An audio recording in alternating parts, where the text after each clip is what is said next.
Lalu apa saja yang menjadi karakteristik yang terkandung di proyek tersebut? Yang pertama adalah proyek tersebut memiliki beberapa karakteristik. Pertama, sifatnya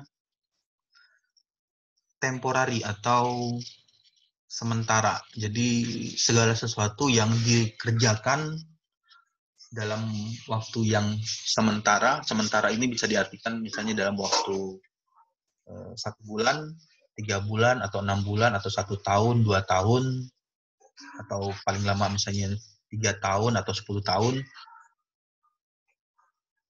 Proyek selalu memiliki jadwal yang jelas kapan dimulainya dari tanggal berapa dan diperkirakan untuk selesai atau berakhirnya di tanggal berapa. Lalu proyek tersebut, tujuan yang paling penting dari proyek yang dilakukan tersebut bisa mencapai tujuan yang diinginkan. Jadi proyek tersebut dikategorikan cukup berhasil atau cukup baik, kita mampu atau dapat mencapai tujuan yang telah ditentukan di awal proyek tersebut. Kemudian unik di sini bahwa setiap proyek menghasilkan suatu produk atau solusi atau service maupun output yang berbeda-beda. Jadi antara proyek satu dengan yang lainnya, atau proyek misalkan proyek jembatan dengan proyek jalan tol, dengan proyek pembangunan gedung, atau proyek pembuatan pembangkit listrik PLTN, misalkan pembangkit listrik tenaga nuklir atau pembangkit listrik tenaga solar cell, matahari, atau tenaga angin.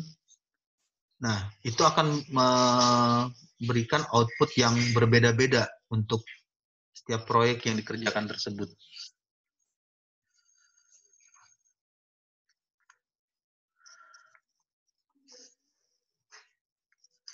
Kemudian kalau diilustrasikan dalam gambaran tampilan yang cukup sederhana, ya ini hanya tampilan ilustrasi yang sederhana dengan mengilustrasikan seperti ini.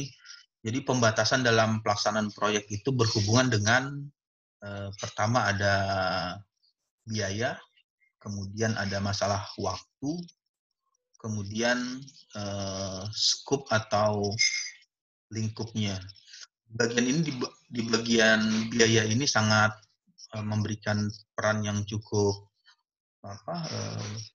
cukup dominan, karena semakin besar biaya yang dipergunakan, maka dia akan bisa atau semakin anggaran yang disediakan atau dialokasikan itu cukup besar, maka pelaksanaan atau pengerjaan proyek tersebut, hasil outputnya juga memberikan efek yang memberikan kualitas yang baik jika dibandingkan dengan anggaran yang ala kadarnya, atau anggaran sekedarnya, dengan anggaran yang dialokasikan cukup besar atau cukup baik, itu bisa berpengaruh terhadap output dari proyek yang dikerjakan tersebut. Lalu di bagian lain adalah waktu. Waktu ini ada hubungan dengan masalah penjadwalan, berapa lama waktu yang diperlukan untuk proyek tersebut. Kemudian skopnya atau lingkupnya, ini ada hubungan dengan bagian-bagian apa saja atau proyek apa saja yang bisa dikerjakan, misalkan untuk proyek penelitian dan pengembangan, misalkan itu akan berbeda dengan proyek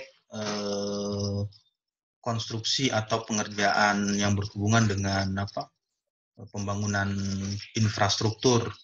Itu akan berbeda skop atau lingkupnya antar proyek tersebut.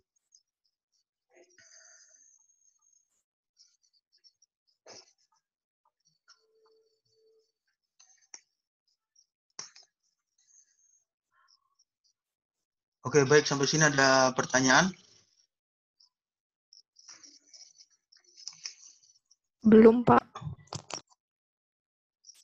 Ya, kemudian dilanjutkan lagi kalau tidak ada pertanyaan dengan slide selanjutnya. Yang tadi proyek merupakan aktivitas ya yang bersifat sementara, jadi segala sesuatu yang dikerjakan sifatnya itu waktunya hanya sementara, beberapa waktu itu bisa dikategorikan sebagai proyek. Kemudian di bagian ini atau di bagian keseharian seringkali mendengar atau membaca mengenai sekumpulan aktivitas atau kegiatan yang mirip dengan proyek. Jadi mirip dengan proyek tetapi diberi istilah program. Nah, apa bedanya proyek dengan program? Sebagai contoh, program ini sebagai contoh perbedaan antara proyek dengan program. Contohnya misalkan program reboisasi nasional. Nah, ini bukan merupakan proyek karena dilakukan yang diinginkan dari kegiatan ini adalah bisa melakukan untuk selama-lamanya, karena kalau misalnya hanya reboisasi itu atau penghijauan itu hanya dilakukan selama 2 tahun, 3-4 tahun dan selanjutnya itu tidak dilakukan lagi, maka akan berpengaruh terhadap kelestarian lingkungan. Kemudian program yang terus akan berlangsung seperti program imunisasi. Itu program imunisasi itu bukan proyek karena tiap hari atau tiap tahun atau tiap pergantian tahun itu selalu ada program yang dikeluarkan karena perkembangan dari manusia itu kan nggak akan pernah berhenti kecuali sudah tidak ada manusia yang terlahir lagi, maka program tersebut akan berhenti. Tapi secara aktualnya itu tidak akan bisa berakhir karena perkembangan dari manusia tiap tahun angka kelahiran itu selalu ada, jadi dia akan dilakukan terus untuk tiap tahunnya. Kemudian program wajib belajar, contohnya ini adalah contoh dari program wajib belajar 9 tahun SD sampai SMP. Nah, sekarang bahkan ada lagi sudah dinaikkan lagi sampai tingkat yang SMA atau bahkan ada sampai tingkat universitas sampai sarjana. Terus akan dilakukan terus program tersebut dan tidak akan berhenti karena itu merupakan suatu kegiatan yang rutin dikerjakan setiap tahunnya.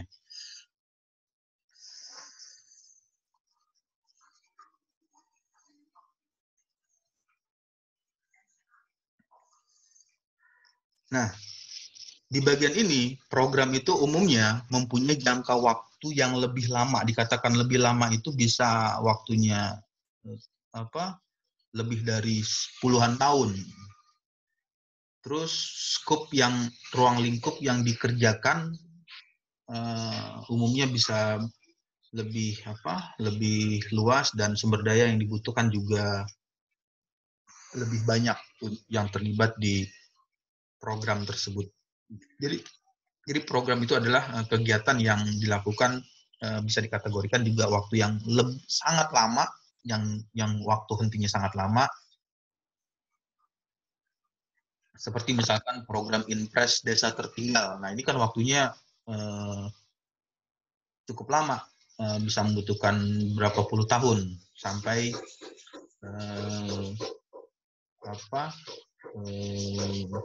desa tersebut sudah berubah secara teknologis, misalkan sudah masuk listrik ke desa tersebut atau sudah masuk internet dan lain sebagainya. Nah, itu baru program tersebut akan mulai dikurangi atau sudah berpindah lagi ke program di desa yang masih dikategorikan desa yang tertinggal. Lalu yang berikutnya adalah mengenai macam-macam proyek. Proyek di bagian ini bisa diartikan menurut jenis pekerjaannya. Proyek bisa diklasifikasikan sebagai berikut. Yang pertama adalah proyek konstruksi. Jadi proyek konstruksi ini berhubungan dengan bidang konstruksi.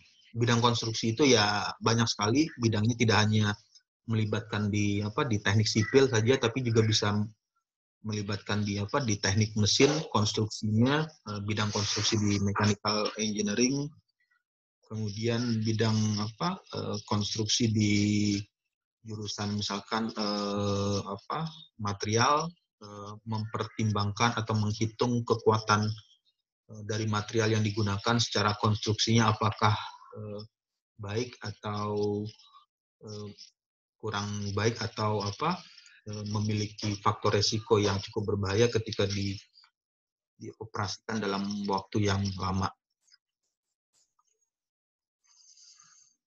Nah, ini sebagai contohnya adalah proyek yang umumnya atau biasanya berupa proyek konstruksi itu berupa pekerjaan untuk membangun atau membuat produk yang bentuknya bisa dilihat secara fisik. Secara fisik itu buktinya ada, wujudnya ada. Misalnya proyek konstruksi membangun jembatan, ya jembatannya ada, terlihat jembatannya atau jalan yang dibangun tersebut, atau proyek konstruksi misalkan membangun gedung perkantoran, itu ada gedungnya, fisiknya. Secara fisik bisa dilihat.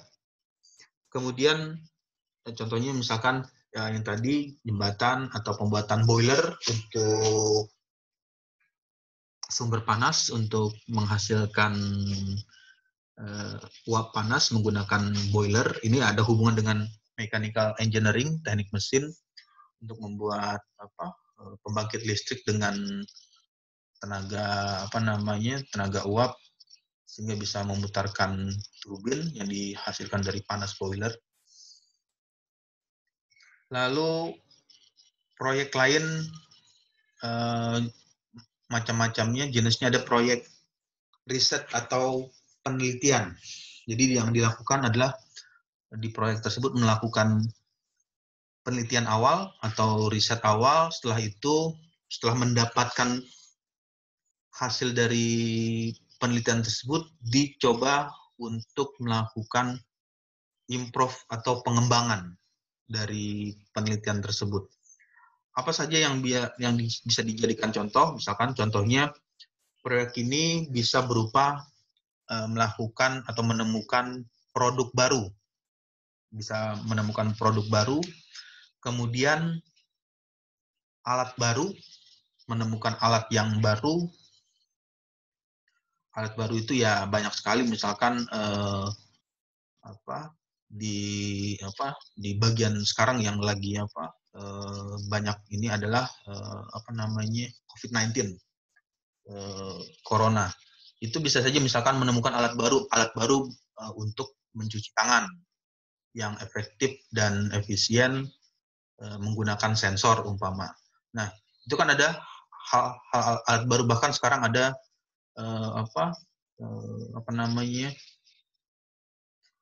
pintu masuk untuk masuk ke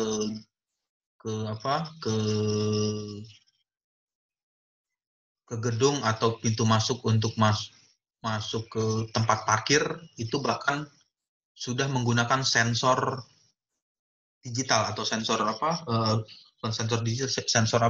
gerak dari jarak jauh. Jadi hanya jarak sekitar 10 cm tangan dilambaikan atau digerakkan, maka dia akan mengeluarkan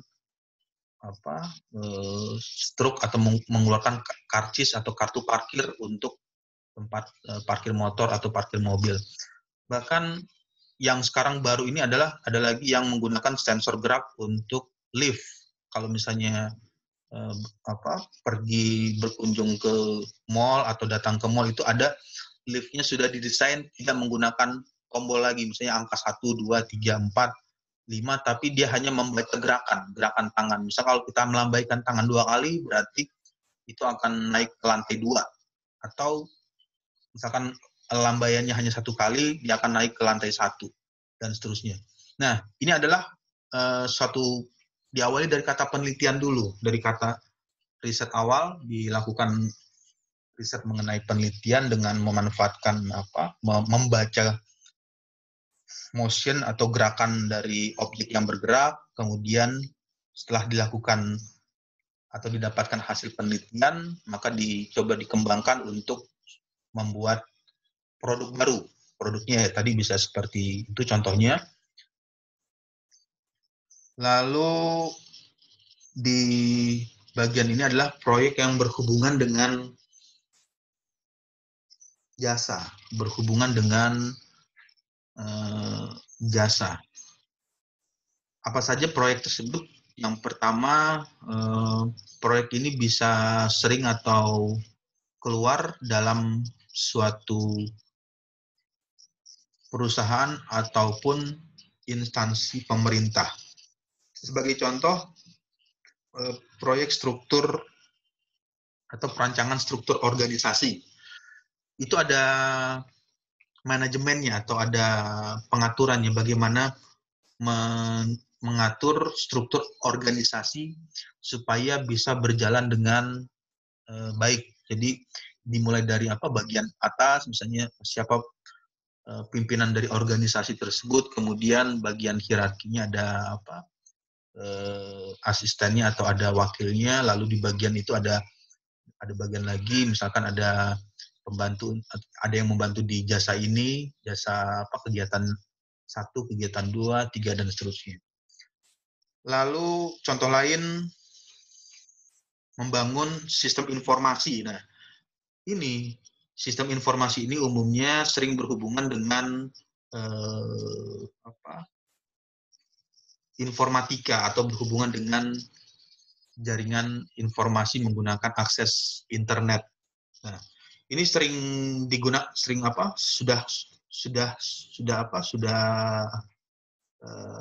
banyak digunakan ya di sistem di revolusi industri 4.0 itu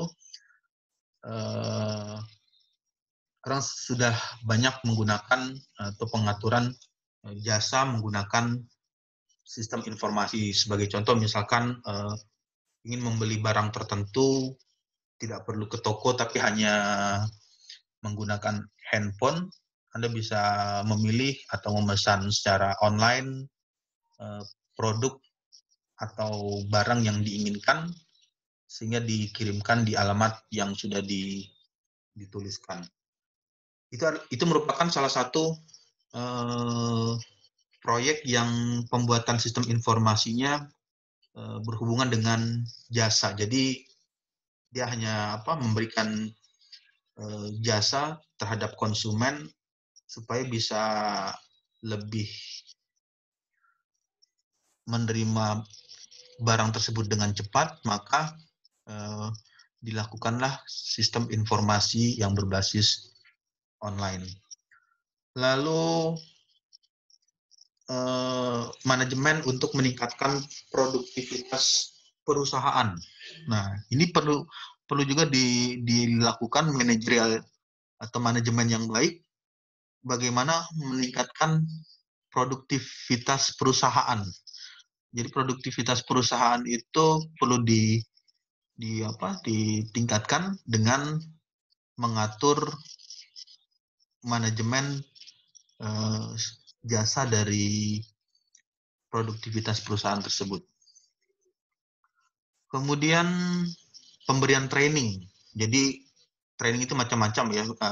Seperti misalkan training menggunakan software, training kalau misalnya di software engineering ada training menggunakan software AutoCAD atau menggunakan SolidWorks atau menggunakan software ANSYS dan lain sebagainya, atau menggunakan training, misalkan menggunakan 3D printing, printer 3 dimensi. Ada trainingnya, bisa dilakukan, bisa jasa yang diberikan oleh training itu bisa 2 hari sampai 3 hari atau bahkan sampai 1 minggu untuk bagaimana mengoperasikan 3D printing atau alat tersebut.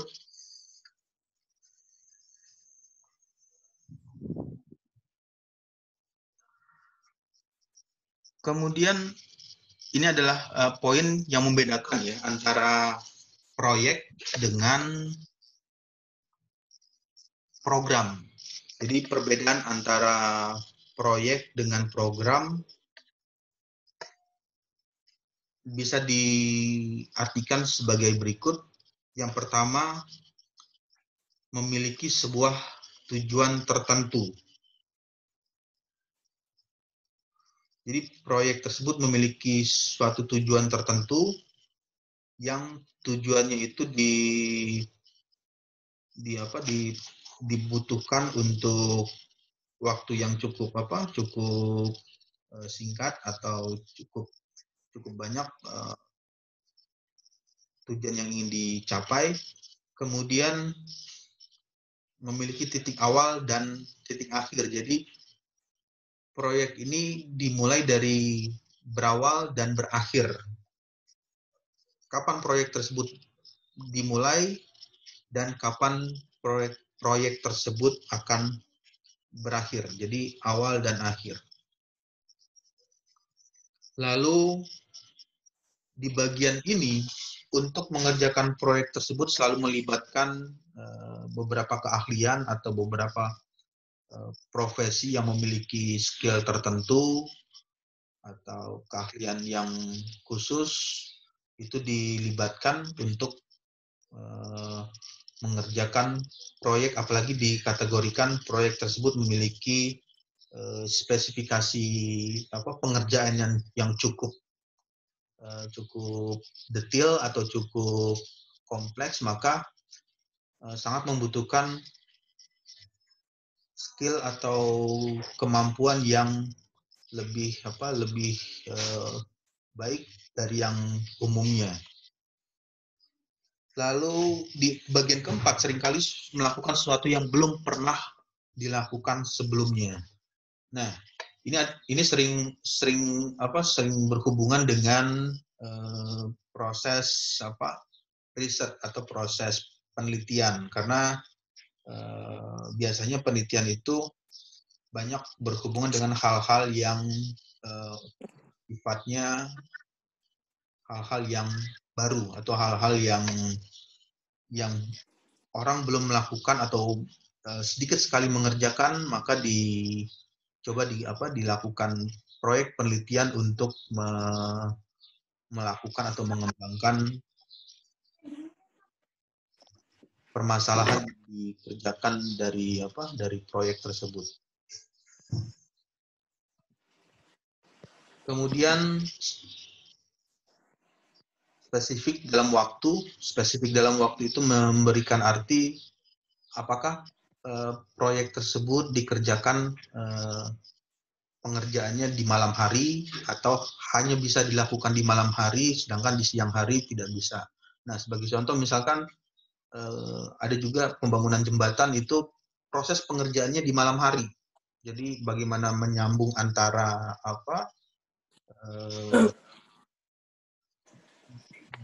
bidang satu, bagian satu dengan bagian dua. Kalau misalnya melihat di jembatan penyeberangan atau flyover di jalan di jalan, itu akan pengerjaannya umumnya dilakukan di malam hari, dimulai dari jam 10 malam ke atas sampai jam 4 pagi.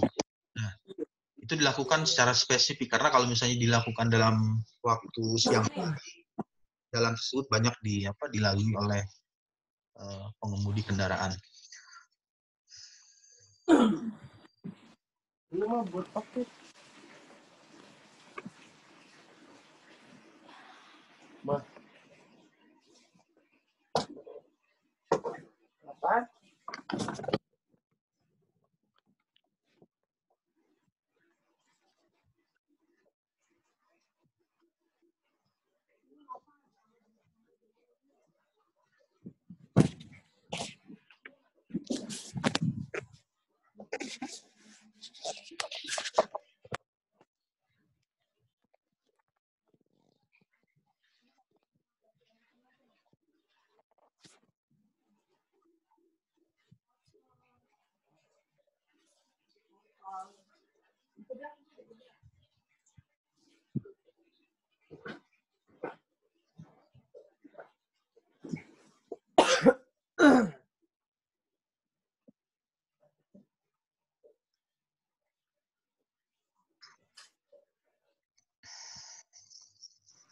Lalu di bagian ini proyek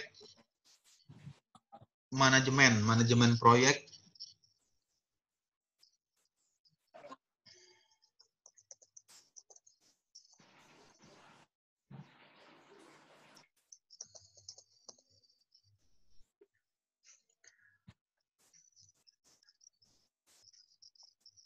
Jadi setelah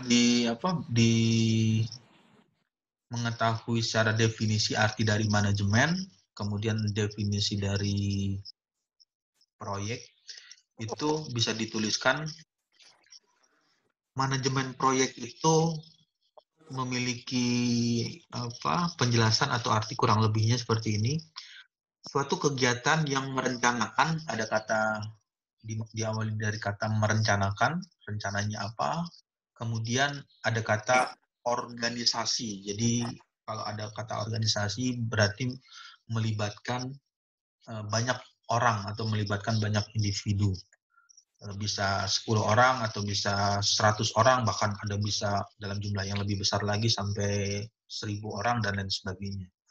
Kemudian setelah merencanakan lalu mengorganisasi individu atau orang yang terlibat di proyek tersebut, kemudian mengarahkan arahnya mau kemana, arah dari proyek tersebut, apakah membuat misalkan untuk membangun jembatan atau untuk membangun jalan tol atau untuk membangun boiler untuk pembangkit listrik,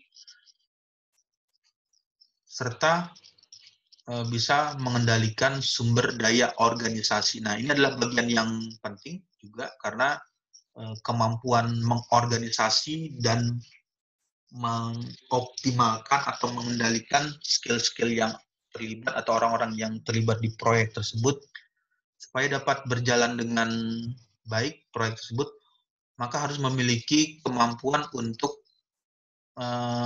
mengeksplor atau mengendalikan SDM atau sumber daya organisasi yang terlibat di pengerjaan proyek tersebut. Lalu di bagian akhir adalah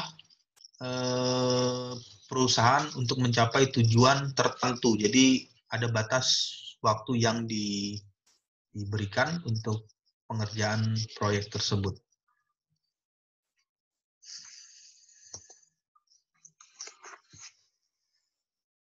Nah, pengerjaan manajemen secara proyek umumnya ini hanya sebagai contoh ya, hanya sebagai contoh saja. Bisa juga diterapkan di bidang yang lain untuk mechanical engineering. Ini hanya sebagai contoh. Manajemen proyek itu cocok untuk lingkungan yang hubungannya dengan bisnis. Nah, di bagian ini ada kata bisnis, ada hubungan dengan hitungan secara ekonomis atau hitungan secara komersilnya itu sangat cocok digunakan di penerapan manajemen proyek. Seperti yang menuntut kemampuan untuk penghitungan secara akuntansi, secara hitungan secara keuangan, kemudian memiliki nilai fleksibel. Fleksibel itu banyak arti, misalkan waktu yang diperlukan atau waktu yang dibutuhkan untuk pengerjaan proyek tersebut bisa dilakukan secara fleksibel, kemudian memberikan inovasi bisa memberikan hal-hal yang baru atau inovasi terbaru dari proyek, serta membuat atau membantu kecepatan perbaikan yang berkelanjutan. Jadi untuk melanjutkan perbaikan yang secara berkelanjutan itu juga bisa dimasukkan ke dalam bagaimana mengelola suatu manajemen proyek yang dikerjakan.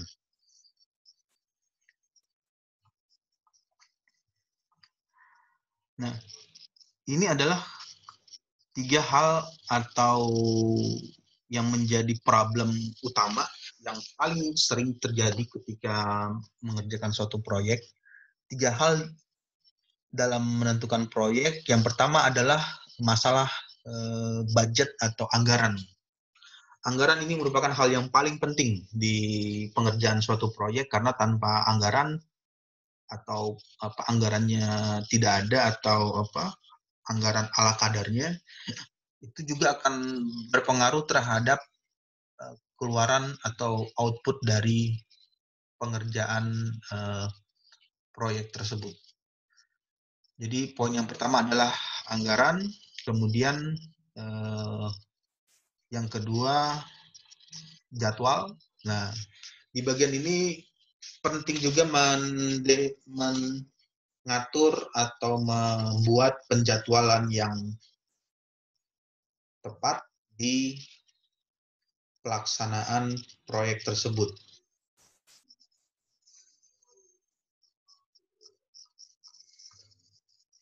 Kemudian mutu dari atau kualitas ini berhubungan dengan yang output tadi, output dari proyek yang dikerjakan.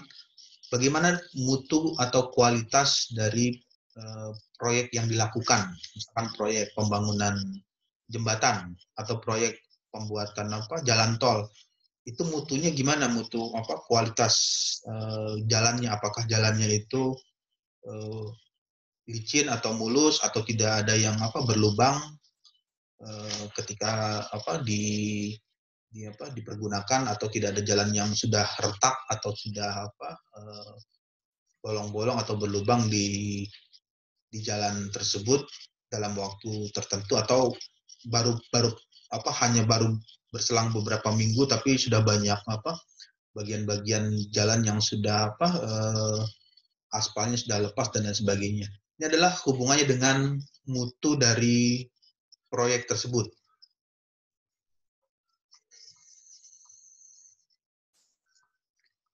Oke, baik, sampai sini ada pertanyaan?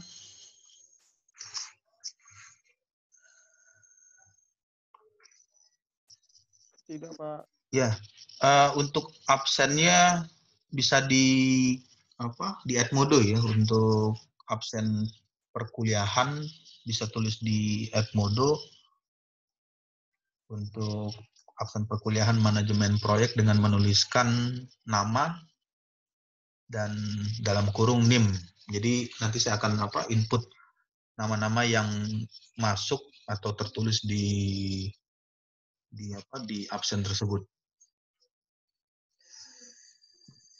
Pak. Ya, kenapa? Ya, tadi ada yang bertanya. Iya, Pak. Ya. Tadi saya Pak. Kenapa?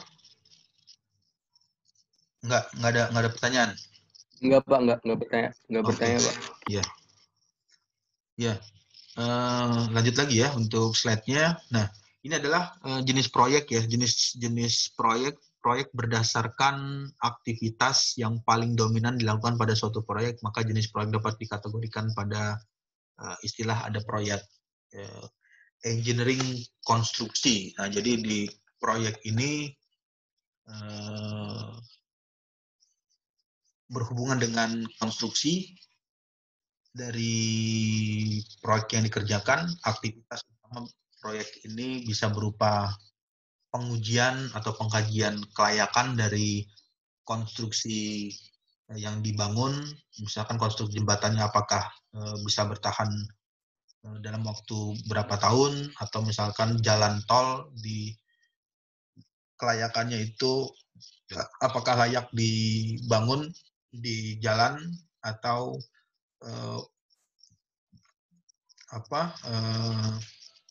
penguji jalan tersebut tidak diperlukan, jalan tol tersebut tidak diperlukan, hanya kebutuhan konsumen atau kebutuhan masyarakat hanya bisa dipenuhi tanpa harus melalui jalan tol.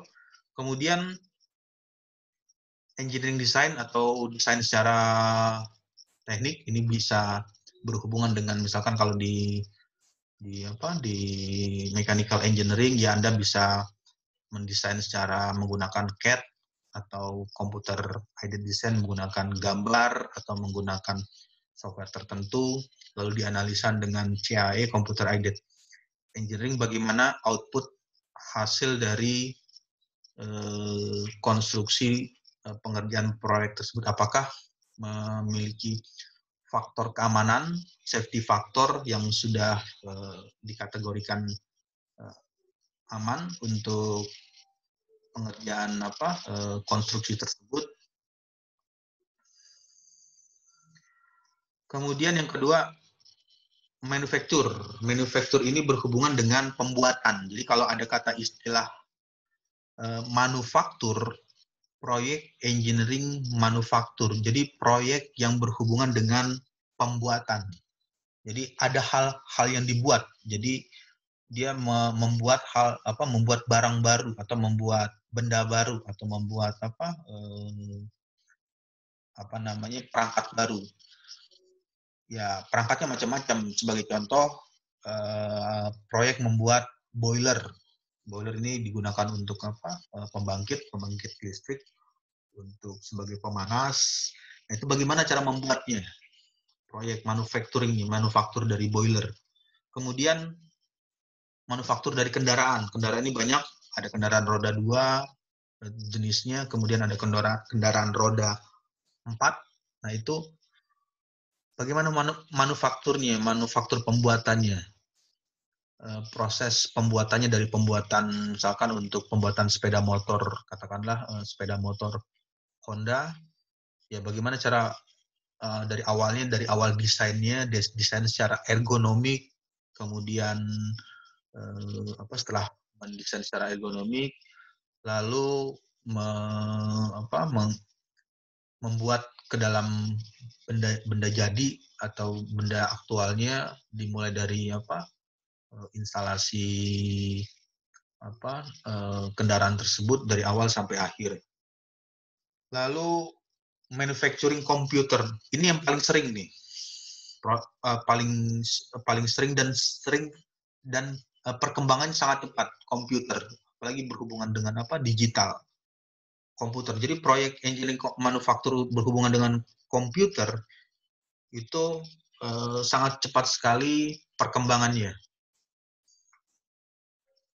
Yang dulu komputer itu hanya menggunakan pertama kali itu hanya masih menggunakan disket, sekarang sudah menggunakan flash disk, ada yang menggunakan micro SD ya, yang kapasitas penyimpanannya itu bisa sampai terabyte, bukan pakai giga lagi, tapi udah pakai terabyte. Nah, itu proses manufakturnya bagaimana? Proses pembuatannya. Jadi cepat sekali berkembang untuk proses pengerjaan komputer. Lalu yang ketiga, hanya 2 aja sebagai contoh. Yang ketiga masih ada lagi. Nah, di bagian ini ada mengenai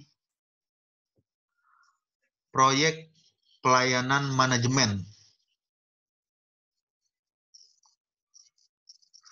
Proyek pelayanan manajemen, aktivitas utama berupa merancang sistem informasi. Nah, ini masih yang berhubungan lagi tadi dengan informatika atau berhubungan dengan IT.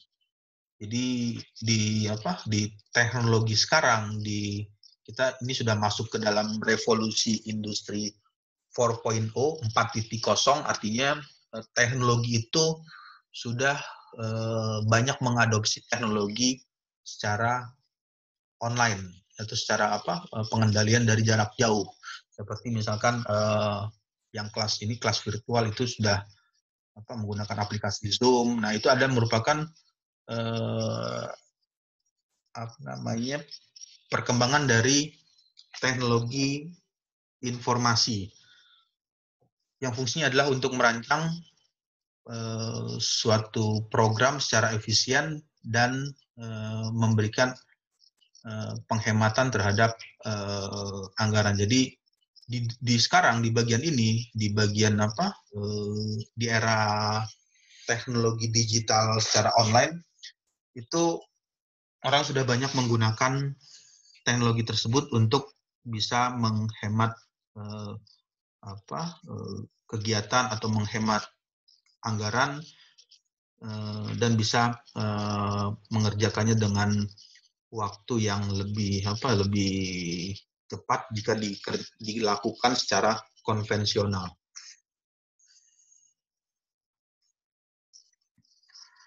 Kemudian di bagian ini proyek penelitian dan pengembangan. Nah, bagian ini sangat erat atau hubungannya mengenai riset atau penelitian dan dikembangkan.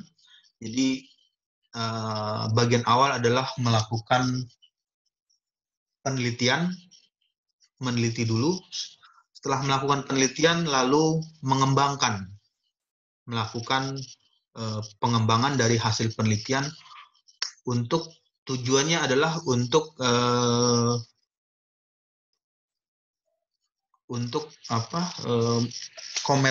komersialisasi atau untuk keperluan manusia yang tiap generasi atau tiap zamannya itu kebutuhan itu akan selalu bertambah umumnya. Nah, sebagai contoh misalkan contoh handphone ya atau alat komunikasi. Dulu orang menggunakan handphone atau alat komunikasi tersebut tidak terlalu banyak. Sekarang handphone itu bisa dikategorikan sebagai alat yang cukup penting untuk melakukan komunikasi. Bahkan ada yang orang menganggap tiada hari tanpa megang handphone itu seperti ada sesuatu yang kurang. Nah, artinya itu sudah menjadi suatu kebutuhan, tidak hanya seperti kalau dulu kan manusia itu hanya secara mendasar atau secara fundamentalnya kan kebutuhannya cuma 3. Untuk kebutuhan makan, kemudian kebutuhan tempat tinggal, kemudian kebutuhan pakaian, sandang, pangan, papan. Nah, sekarang kebutuhan itu tidak hanya cuman 3 aja, tapi banyak sekali kebutuhan. Ada yang misalnya butuh sekali untuk alat transportasi, misalkan membutuhkan kendaraan, kemudian atau membutuhkan handphone atau membutuhkan peralatan yang lain. Nah, itu karena kebutuhan-kebutuhan itulah yang diawali dari kebutuhan itulah maka dilakukan penelitian. Misalkan manusia membutuhkan menginginkan komunikasi yang cepat. Kalau dulu komunikasi itu hanya sebelum ada teknologi teknologi handphone menggunakan jaringan, komunikasi itu hanya menggunakan belum ada telepon, bisa menggunakan surat menggunakan surat ke kantor pos, mengirim ke alamat tertentu atau mengirim ke instansi tertentu. Nah, di bagian sekarang teknologi itu sudah cepat sekali. Kalau surat bisa membutuhkan waktu penyampaian 3 hari atau bahkan sampai seminggu paling lama. Ini dalam waktu hitungan beberapa detik itu sudah bisa sampai menggunakan media, misalkan Anda menggunakan handphone atau menggunakan telepon secara langsung atau menggunakan email atau menggunakan WhatsApp. Nah, itu awalnya dari situ. Karena kebutuhan komunikasi yang cepat, maka dilakukanlah riset bagaimana cara membuat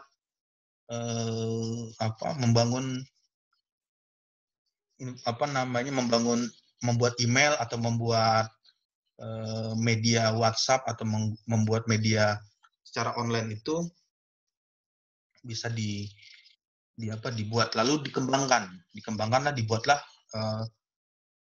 bisa membuat perangkat laptop atau perangkat handphone yang kompatibel untuk alat tersebut. Nah, inilah yang dimaksud dengan proyek penelitian dan pengembangan. Jadi awalnya dari situ idenya. Awalnya kenapa dia bisa melakukan penelitian itu karena ada kebutuhan dari manusia tersebut yang kebutuhan untuk tiap zaman atau tiap perubahan dari tahun ke tahun untuk generasi yang akan datang itu kebutuhannya akan berbeda di tiap zamannya.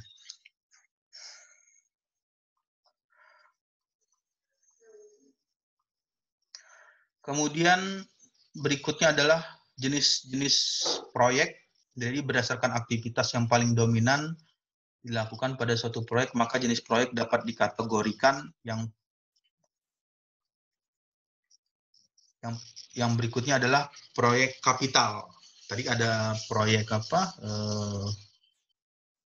penelitian dan pengembangan, kemudian ada proyek yang pengerjaannya disebut dengan proyek kapital. Proyek kapital ini biasanya digunakan oleh badan usaha atau pemerintah. Jadi ada badan usaha itu bisa BUMN, Badan Usaha Milik Negara atau dari pemerintah. Proyek kapital sebagai contoh pembebasan tanah, kemudian penyiapan lahan, terus pembelian material dan peralatan, manufaktur, serta konstruksi pembangunan fasilitas produksi dan lain-lain. Dikatakan sebagai proyek kapital karena proyek ini menggunakan atas nama pemerintah, atas nama pemerintah yang memberikan instruksi. Jadi dikatakan kapital karena dia bukan berdasarkan per orang, bukan berdasarkan satu orang atau dua orang, tapi berdasarkan atas nama pemerintah untuk mengerjakan proyek tersebut untuk keperluan tertentu. Seperti misalkan pembebasan tanah. Nah, di bagian ini proses pembebasan tanah itu kan bisa dilihat sekarang kan pembangunan infrastruktur ya, untuk infrastruktur jalan tol itu banyak sekali proyek yang melakukan pembebasan tanah, yang tanahnya itu dibebaskan untuk dijadikan pembuatan jalan umum atau jalan tol yang bisa dipergunakan.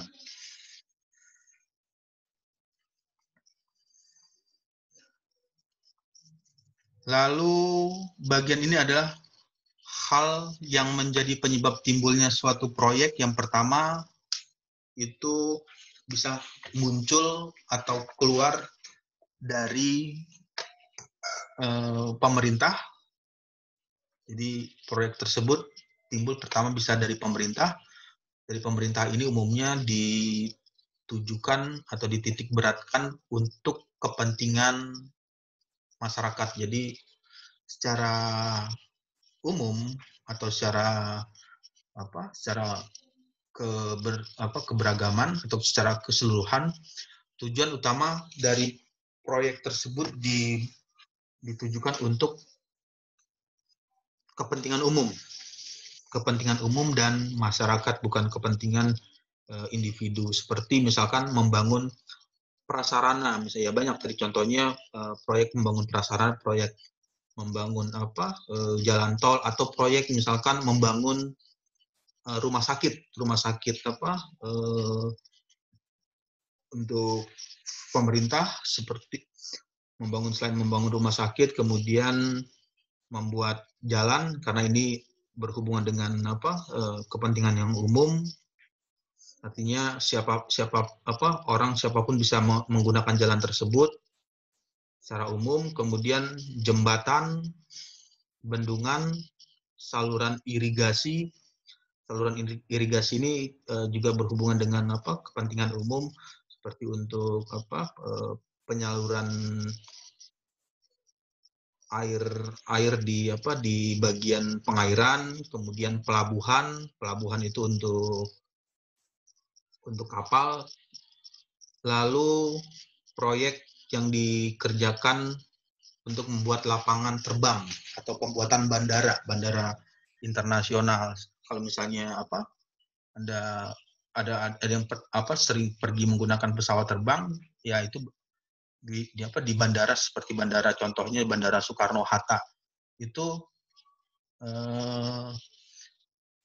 proyek tersebut dikerjakan oleh oleh pemerintah.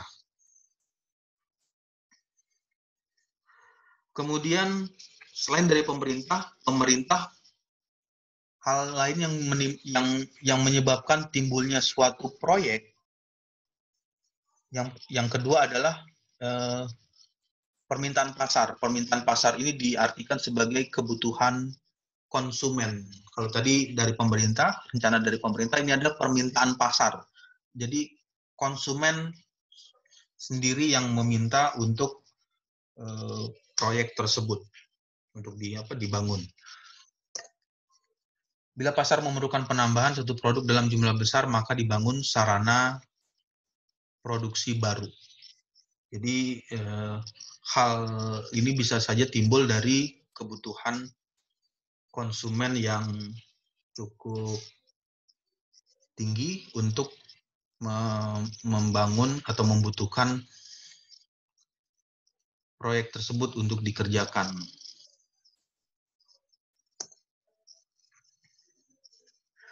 Kemudian yang ketiga, timbulnya suatu proyek itu bisa berawal dari dalam perusahaan. Jadi dari suatu perusahaan yang sudah lama berdiri, bisa saja dia ingin mengembangkan lagi anak perusahaannya. Jadi ingin membuat kebutuhan baru lagi di perusahaan tersebut. Bisa berawal dari dalam perusahaan tersebut.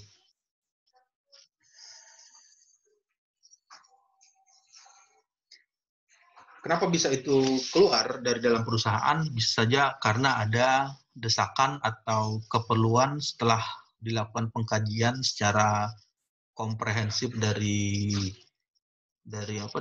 internal perusahaan yang melibatkan segala aspek sehingga menghasilkan keputusan untuk membuat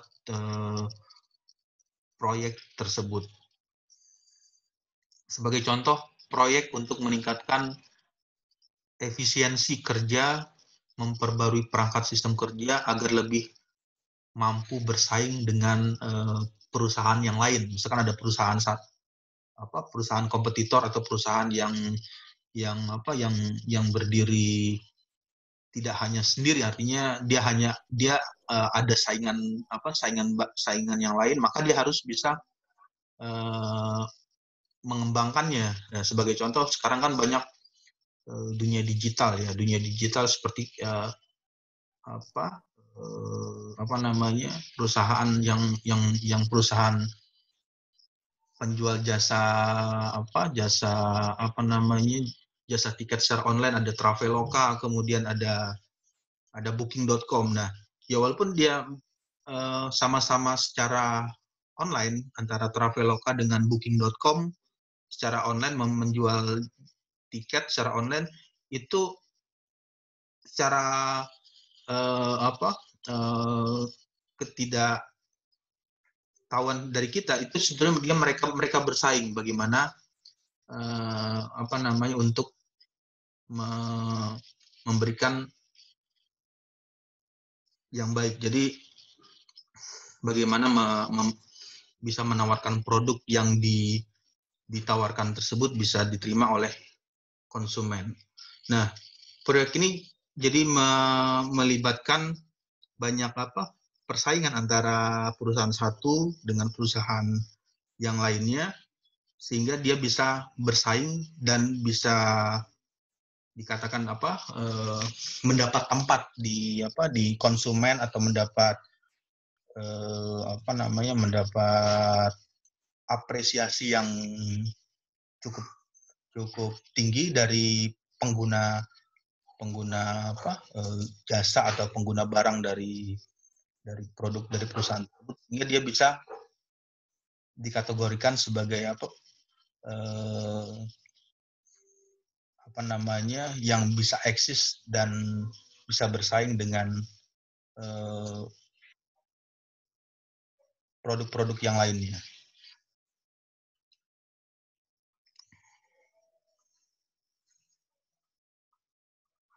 Lalu yang di bagian ini menjelaskan mengenai kegiatan penelitian dan pengembangan Sebagai contoh, mendapatkan produk baru yang diperkirakan akan banyak manfaat dan peminatnya sehingga mendorong dibangunnya fasilitas produksi.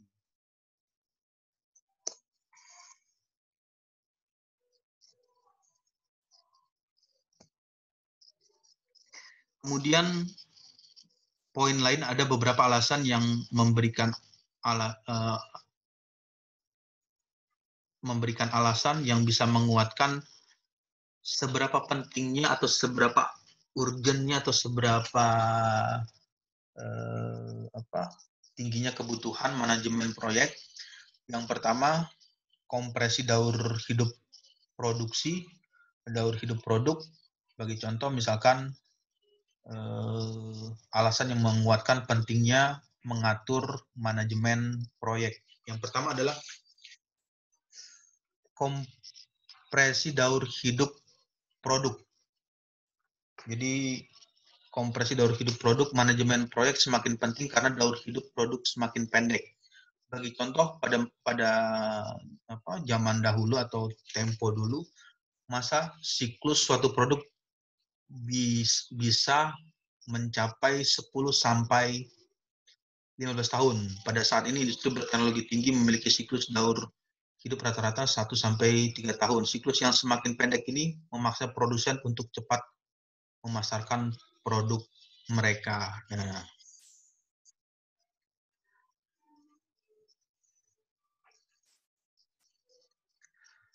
ini bisa juga diartikan misalkan umur pakai atau seberapa lama kemampuan dari produk yang diproduksi tersebut bisa dipergunakan setelah diproduksi. Dari awal pertama kali produksi produk tersebut, umurnya berapa lama, umur penggunaannya, walaupun digunakan atau tidak digunakan, dia bisa bertahan seberapa lama. Inilah yang menjadikan alasan yang penting kenapa manajemen proyek tersebut perlu dilakukan.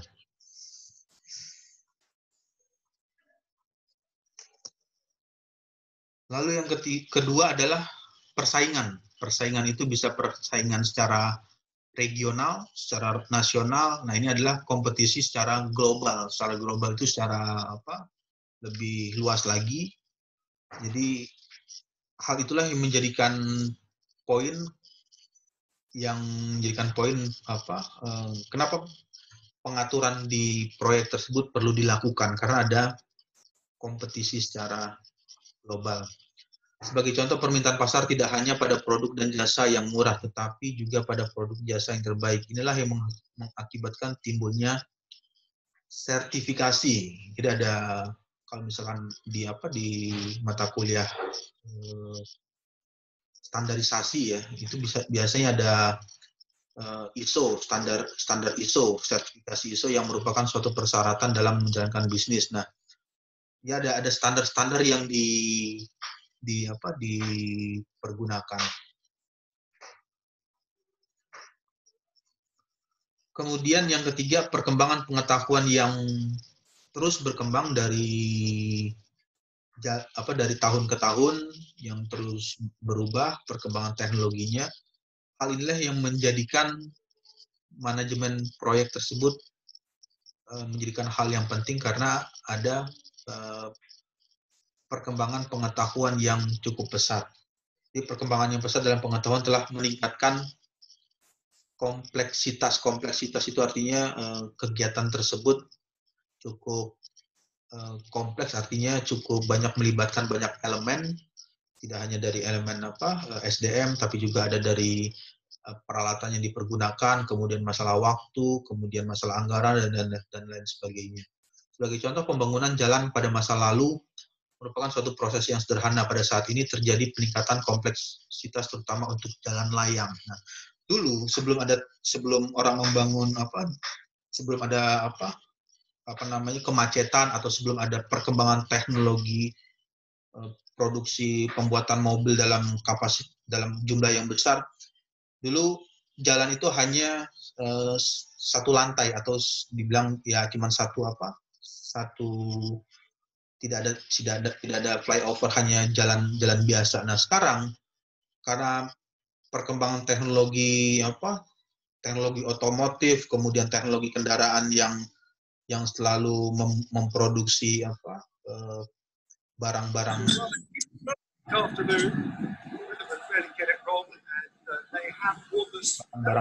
Jadi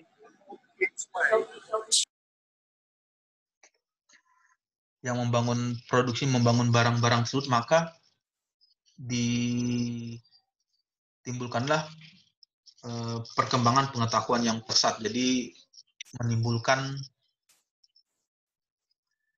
peningkatan, terutama sebagai contoh jalan layang. Jadi kalau dulu hanya menggunakan jalan umum atau jalan yang tanpa ada jalan layang, nah di bagian jalan layang ini maka teknologi yang dipergunakan akan berbeda pembangunannya ketika hanya satu jalan atau jalan yang umum saja yang dipergunakan, tidak menggunakan jalan layang. Nah, jalan layang itu artinya jalan yang dibangun dengan menggunakan tiang pada ketinggian yang tertentu. Itu maka perhitungannya ketika membangun jalan-jalan tersebut melibatkan atau membutuhkan peningkatan skill yang cukup tinggi atau skill yang memiliki kemampuan khusus untuk bisa mendesain jalan tersebut supaya aman ketika dilalui oleh kendaraan yang dengan kapasitas cukup besar seperti kendaraan mobil bis atau kendaraan truk atau kendaraan-kendaraan yang membawa angkutan yang cukup banyak.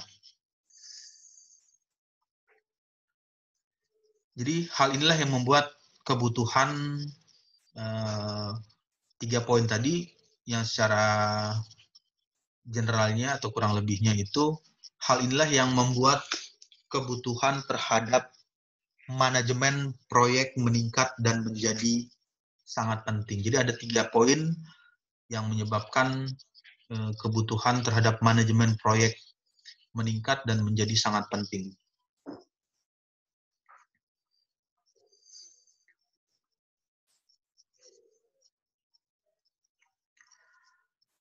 Lalu yang berikutnya ada yang lainnya, yang keempat adalah perampingan badan usaha. Nah, ini berhubungan mengenai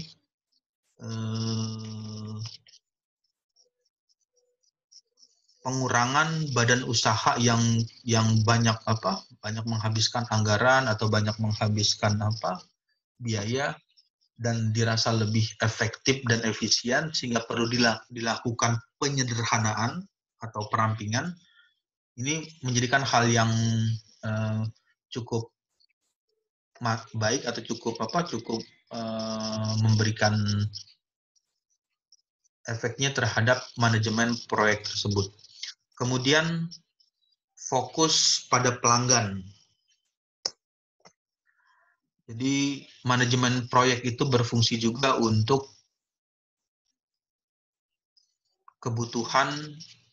memenuhi kebutuhan dari pelanggan yang membutuhkan dari produk atau jasa yang dibuat.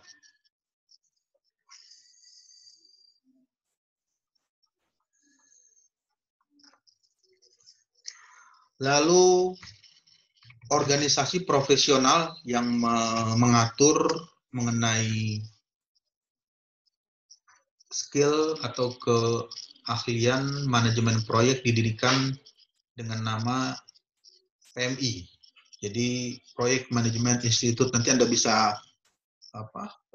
cari di internet atau di googling, ketik aja Project Management Institute PMI. Itu memiliki anggota lebih dari 240 orang dari 160 negara. mempraktekkan manajemen proyek di berbagai area industri otomotif, konstruksi, jasa finansial, teknologi informasi, dan lain-lain. Jadi nanti coba aja cari di Google, di googling di internet apa itu PMI, Project Management Institute. Nanti Anda bisa membaca keterangan atau penjelasan dari PMI tersebut yang mempraktekkan manajemen proyek untuk berbagai kebutuhan di berbagai macam industri seperti industri otomotif, konstruksi, jasa finansial, teknologi informasi, mungkin juga ada industri kesehatan, dan lain-lain.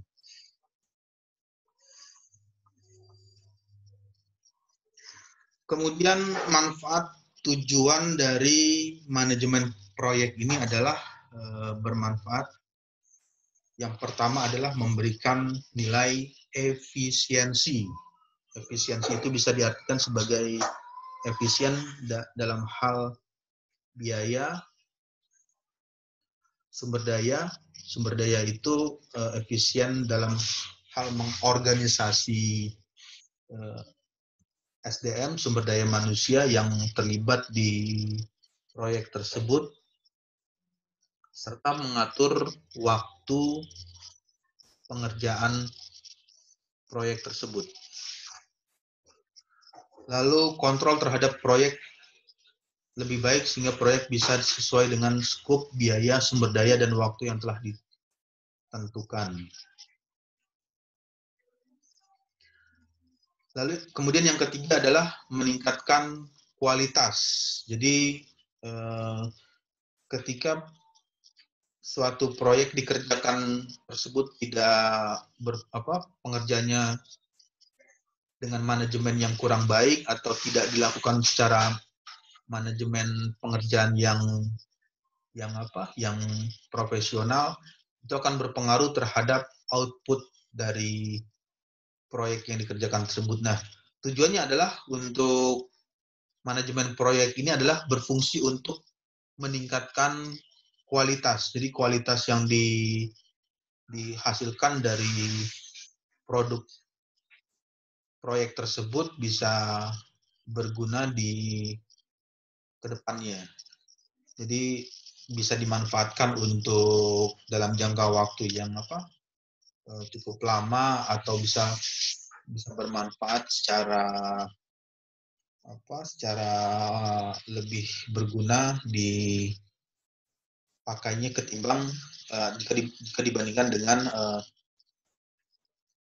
proyek yang dikerjakan tanpa menggunakan manajemen yang matang, atau manajemen yang tidak dibuat secara awal ketika proyek tersebut dilaksanakan. Lalu yang keempat adalah meningkatkan produktivitas. Jadi dengan adanya tujuan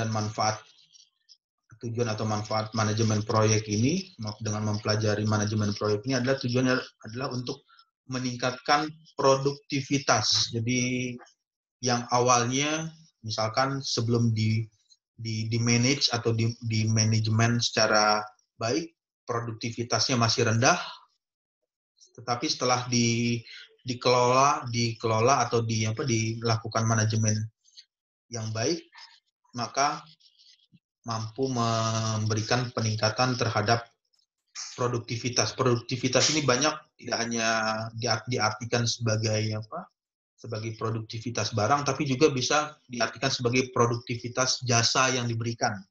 Jadi kalau misalnya barangnya terlalu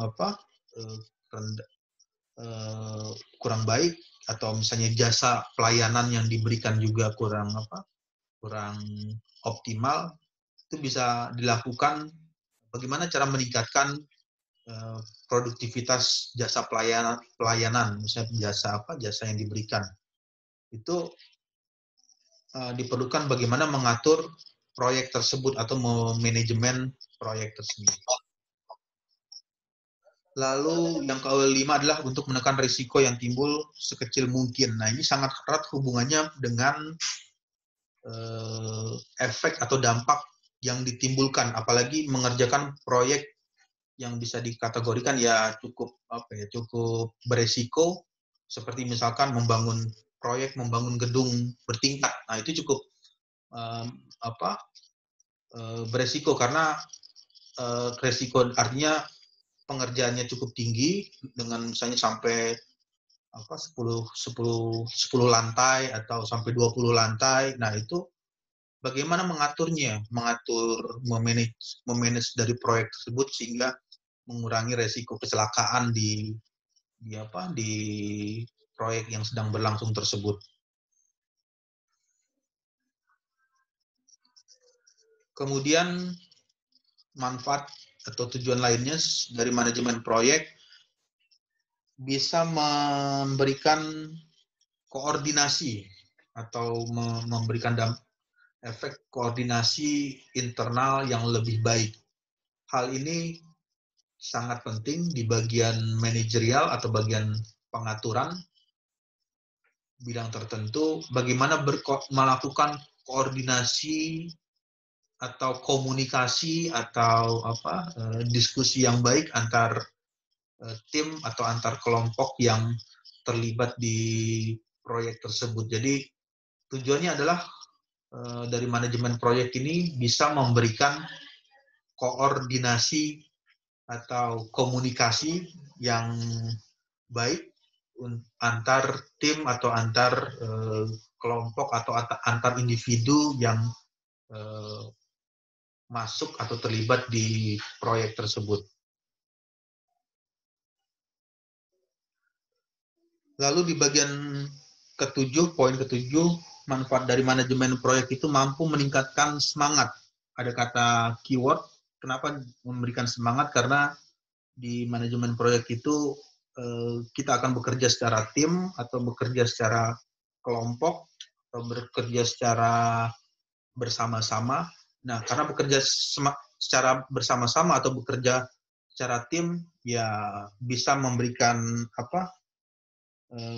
efek atau memberikan semangat yang sama-sama saling memberikan semangat antar anggota tim atau anggota kelompok tersebut, sehingga bisa meningkatkan rasa semangat, kemudian tanggung jawab serta loyalitas. Loyalitas itu artinya sikap kesetiaan atau sikap loyal. Setia atau loyal terhadap proyek yang dikerjakan tersebut. Artinya misalnya kalau lagi mengerjakan proyek, katakanlah misalnya proyek pembangunan gedung. Nah, itu dengan adanya manajemen proyek yang baik, maka bisa melahirkan atau mengeluarkan sikap loyal yang setia terhadap proyek yang sedang dikerjakan. Jadi fokus terhadap pengerjaan proyek tersebut dengan penugasan yang jelas, dengan memberikan penugasan yang jelas kepada masing-masing anggota tim yang terlibat di proyek tersebut.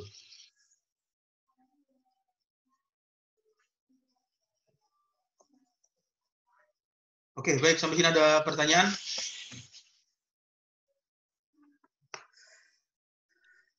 Pak, izin bertanya boleh, Pak? Ya. Izin bertanya, Pak. Tadi kan salah satu manajemen proyek itu kayak pembangunan fasilitas seperti jalan tol atau mungkin lainnya seperti itu ya, Pak? Iya. Pertanyaan saya, apakah setelah proyek ini tuh selesai, kayak ada maintenance selanjutnya nggak sih, Pak? Apa itu di luar bidang dari manajemen proyek tersebut? Ya, terima kasih sebelumnya, Pak. Ya, jadi misalkan tadi sebagai contoh manajemen pembuatan proyek jalan tol ya atau flyover. Nah, atau pembuatan misalkan sebagai contoh pembuatan jalan tol. Itu proyek itu dilakukan, misalnya pembuatan jalan tol itu dilakukan, katakanlah pengerjaannya itu waktunya membutuhkan waktu 1 tahun, umpama misalkan 1 tahun. Nah, setelah 1 tahun selesai berjalannya proyek tersebut dalam kurun waktu 1 tahun, maka jalan tol tersebut selesai. Lalu ada bagaimana proses perawatannya. Nah, itu juga bisa tergantung dari ininya, dari apa pengelola proyeknya, apakah dia mau memasukkan, menginputkan ke dalam proyek pembuatan, kemudian bagaimana proyek maintenance-nya atau proyek perawatannya, atau dia hanya fokus untuk proyek pembuatannya saja. Jadi untuk proyek pembuatan sudah berakhir, nanti setelah proyek tersebut selesai, apakah bisa dilakukan atau dia menggunakan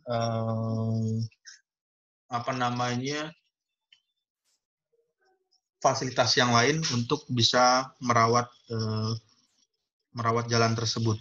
Itu bisa dimasukkan ke dalam manajemen proyeknya, satu paket, artinya satu paket dia membuat jalan, katakanlah jalan tol, terus setelah dibuat jalan selesai, bagaimana melakukan maintenance atau perawatannya, atau dia membatasi proyek tersebut hanya sebagai batas pembuatannya saja.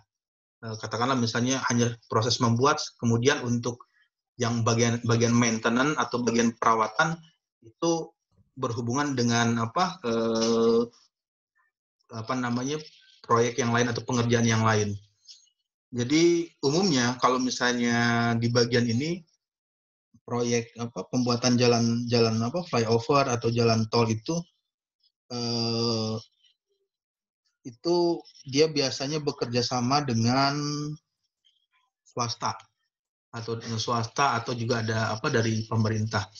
Nah, kalau di bagian ini, di bagian untuk maintenance-nya itu bisa aja dia menggabungkan atau juga tidak menggabungkan antara proses perawatannya. Jadi setelah proyek tersebut selesai dibangun, ya sudah nanti dihitung, dikalkulasi ini jalan dengan material sekian yang digunakan diperkirakan mampu bertahan dengan katakanlah misalnya 5 tahun atau 10 tahun.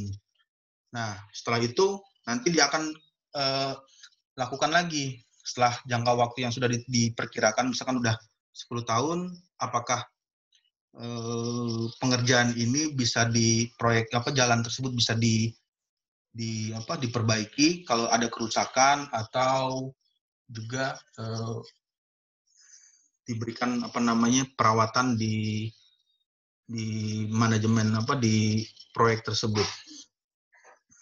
Jadi poinnya adalah di bagian hal tersebut manajemen proyek tersebut bisa mengatur secara sebagian atau secara keseluruhan, tergantung dari siapa yang mengerjakan proyek tersebut, apa yang ditawarkan. Kalau dia menawarkannya sampai memberikan penawaran, tidak hanya memberikan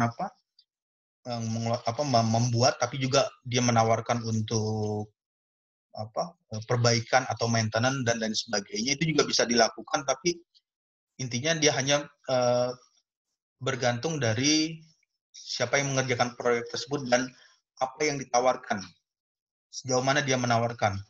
Sama seperti kalau misalkan kita membeli peralatan elektronik atau flash disk ya sebagai contoh, itu kan ada perusahaan atau produsen yang berani dia memberikan garansi untuk flash disk tersebut lifetime. Lifetime artinya misalnya kalau sudah tidak bisa dipakai, bisa dikembalikan lagi, dan perusahaan tersebut berani mengeluarkan produk yang sama dari barang yang dijual tersebut. Ya, mungkin itu tadi siapa yang bertanya yang mengenai pertanyaan yang tadi? Oh ya, saya Pak Hanif, Pak. Ya, terima kasih banyak ya, Pak. Ya.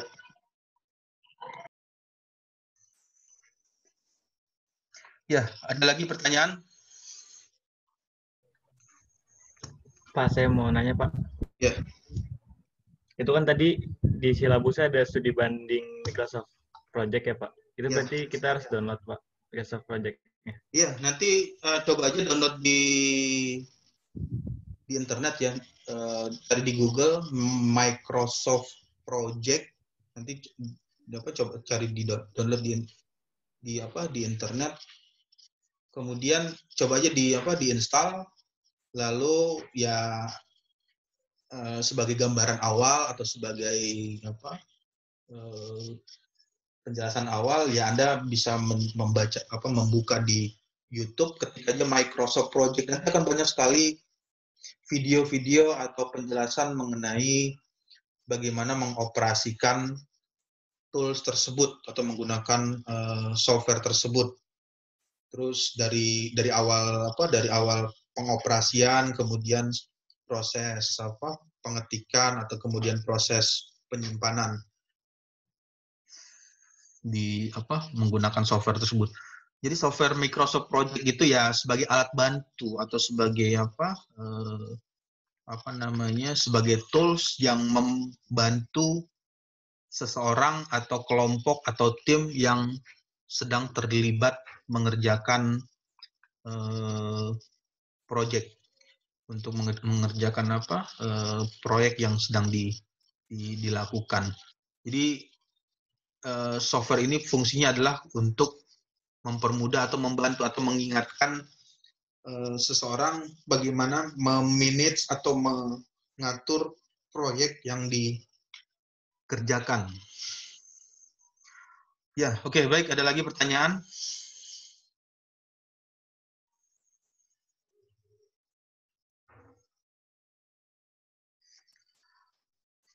Kemudian kalau tidak ada pertanyaan, bisa absen di Edmodo ya, absen di Edmodo dengan menuliskan nama dalam kurung NIM, nomor induk mahasiswa. Lalu Pak, ya, mau nanya, ini kan tadi kelas yang A disuruh gabung sama kelas B. Nah, itu absen kelas A gimana ya, Pak? Apa masuk Edmodo kelas B juga? itu kalau absen kelas A itu bentar ya.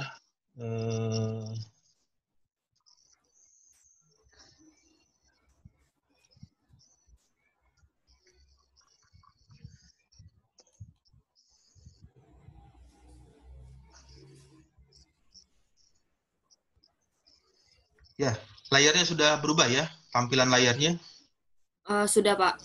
Nah, jadi kalau di saya untuk absen secara online atau secara digital ini untuk mata kuliah manajemen proyek, ini di sini ada presensi kehadiran.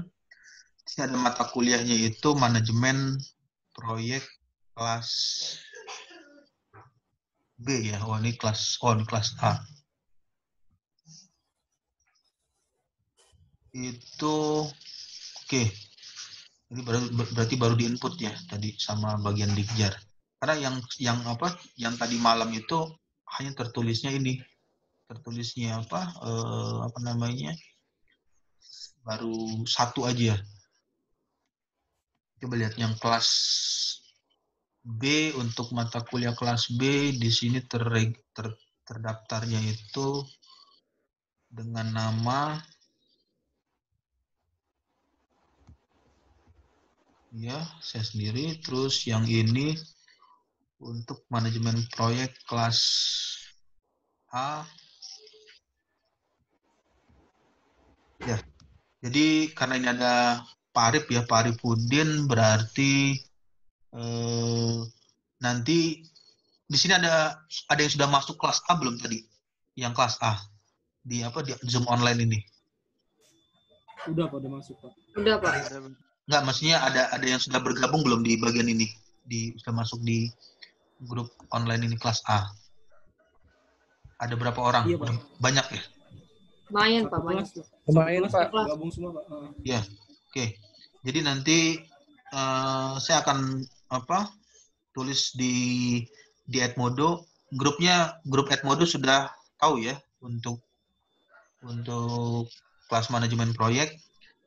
Jadi kodenya itu nah ini ada kodenya, kode kelas untuk manajemen proyek. Saya kopikan terus taruh di chat. Kode kelas kode manajemen proyek. Manajemen proyek.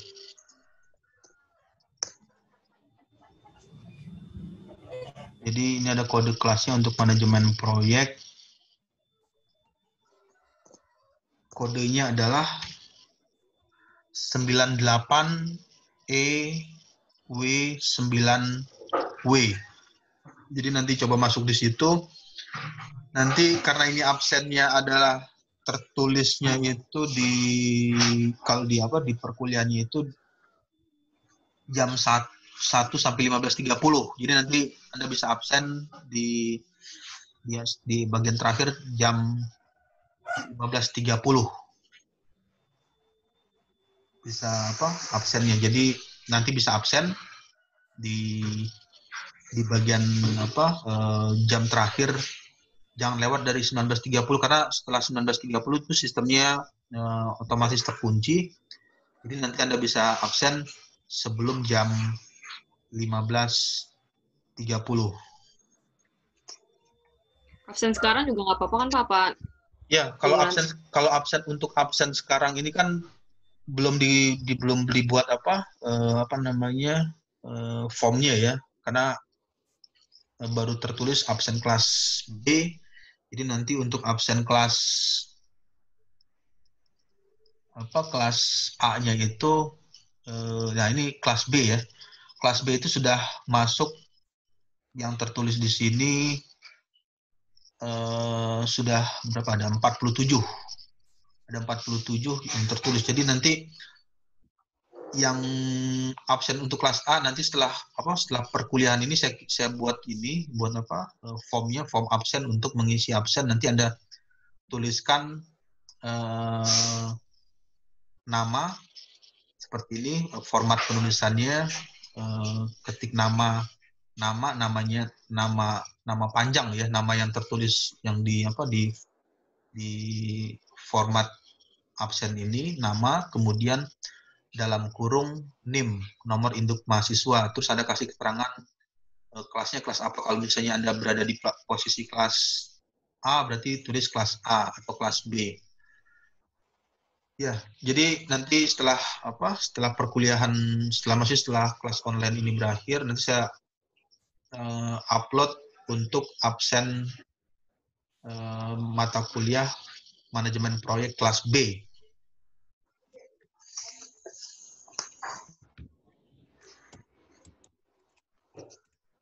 Oke, ada pertanyaan lagi?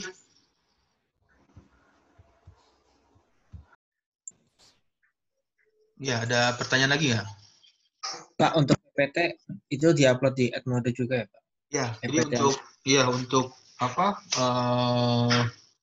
materi yang tadi, yang PowerPoint yang tadi itu nanti bisa download di Edmodo.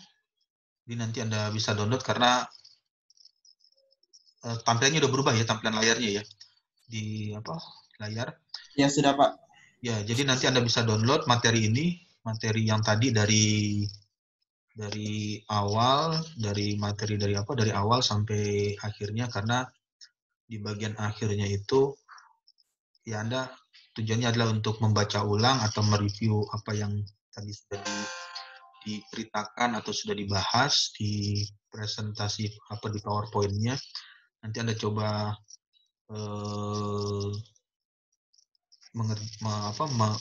mengerjakan atau membaca lagi.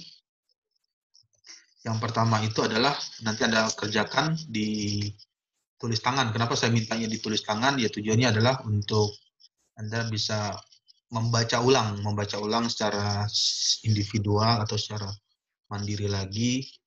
Jadi dengan menulis tangan Anda secara langsung dan tidak langsung merecall atau mengingat atau membaca kembali materi kuliah untuk manajemen proyek. Nanti Anda coba cari penjelasan mengenai dalam hal ini manajemen proyek ada hubungan sebab dan akibat.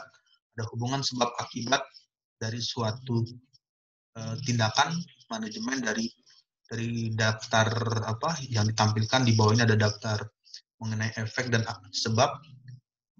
Berikut carilah pasangan dan jelaskan. Nanti coba Anda carikan pasangannya. Misalkan efeknya keterlambatan penyelesaian aktivitas dalam proyek.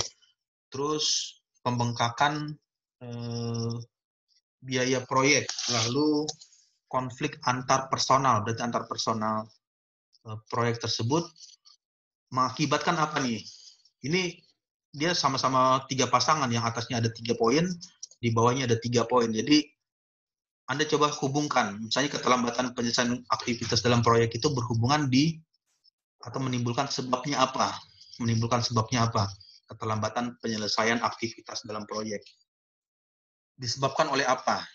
Kemudian misalkan pembengkakan biaya proyek, penyebabnya apa? Lalu coba dijelaskan, kenapa dia bisa menimbulkan pembengkakan. Jadi coba Anda jelaskan kenapa dia bisa memberikan budget atau membutuhkan anggaran yang besar. Lalu konflik antar personal proyek itu penyebabnya apa? Sehingga dia bisa menimbulkan konflik. Apakah karena desain yang kurang bagus atau pembuatan jadwal yang tidak realistis atau tidak ada orang khusus untuk menangani proyek.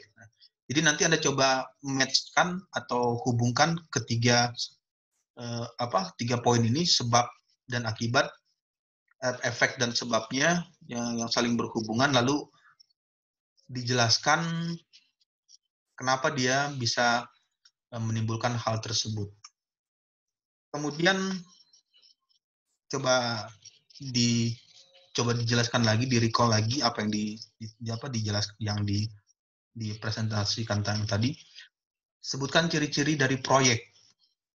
Lalu apakah perbedaan antara proyek dan program? Berikan 5 contoh suatu kegiatan yang dapat dinamakan sebagai program. Kemudian terangkan bagaimana cara munculnya proyek, beri contohnya dan jelaskan. Dan terakhir, apa perbedaan antara ukuran dan kompleksitas yang dikerjakan di suatu proyek.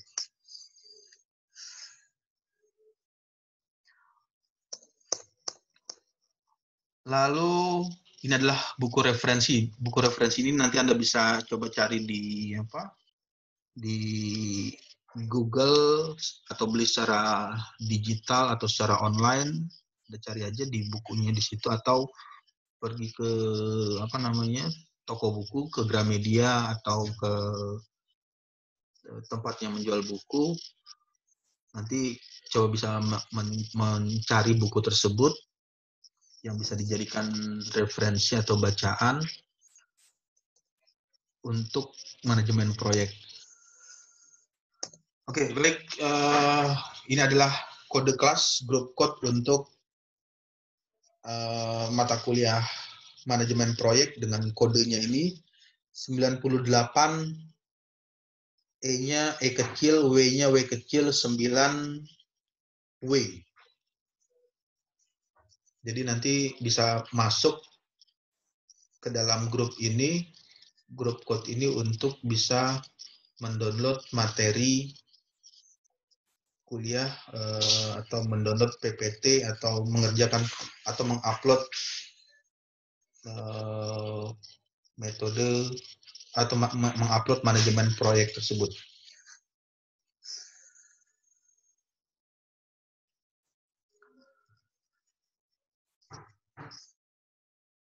Maaf Pak, ini kodenya untuk kelas B atau kelas A ya Pak?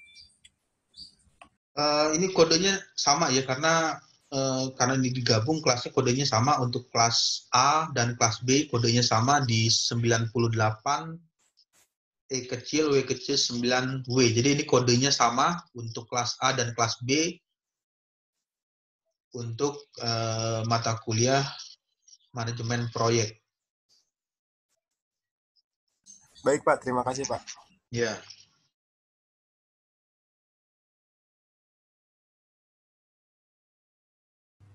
Maaf Pak, nanti anak A absennya di Edmodo juga ya Pak? Ya, untuk kelas A tadi kan sepertinya di siakat itu baru dimasukkan, disinkronisasikan dari bagian dikjarnya.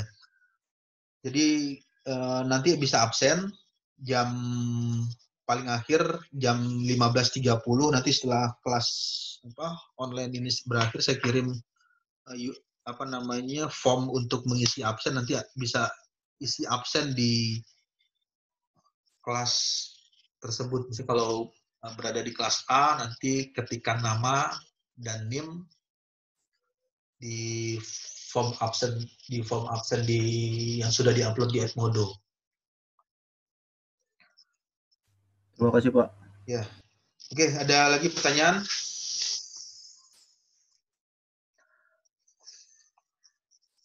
Oke, kalau tidak ada pertanyaan, mungkin untuk mata kuliah manajemen proyek ini kita selesai sampai di sini dulu ya untuk minggu ini jam 10.20. Pak, mau tanya, PPT-nya kapan di-share-nya ya, Pak? Ya, untuk PPT-nya itu nanti di-share di grupnya di Edmodo. Untuk yang PowerPoint yang tadi itu bisa di-download di Edmodo untuk materinya. Kemudian untuk absen juga bisa di Edmodo dengan menuliskan nama dalam kurung NIM-nya, nomor induk mahasiswa.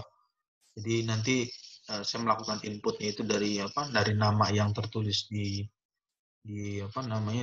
form absen tersebut.